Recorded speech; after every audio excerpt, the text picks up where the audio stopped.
So the question becomes, why?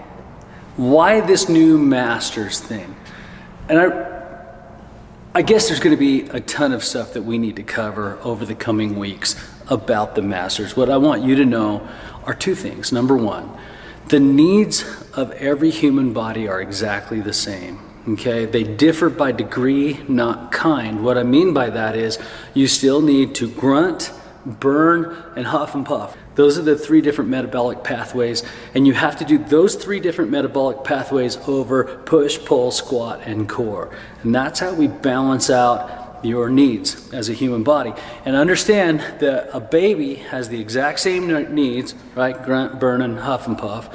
Over push, pull, squat, and core that somebody in their 90s, late 90s has. The only difference is the degree or the intensity of how to go at their body, how to exercise the body, because those are the things that the body needs. So I want you to understand that first. And then I do need you to understand that this methodology that we use, our GPP methodology, is growing. It's aging, right? We started this a decade ago. Close to a decade ago, more than that for some of you. And our needs are, the needs of a human body have changed. Not these, right? But the intensity. And for the last year and a half, I've been doing differences in intensity to my own body, just checking it. I'm 48 now, I'll be 49 this spring. And I can't do all of these every single time. I'll have a longer, more in-depth explanation for you as to why we're doing it. But one of the things I want you to know is there are days that you should do all of this.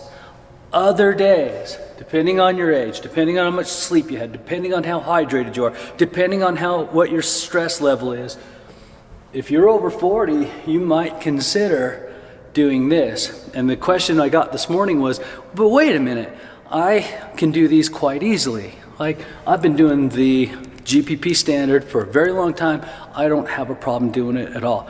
Cool, very cool. But those of you that are hitting this workout, that are close to my age or older, that are hitting this workout and not coming back for 2 days, need to consider doing something a little bit different. Your intensity may need to be brought down a little bit by volume. And one of the things I'm learning is this is a volume game, not necessarily an intensity game. And those thoughts will change over time. But wherever you're strongest, do it. And wherever you're weakest, do that. Does that make sense?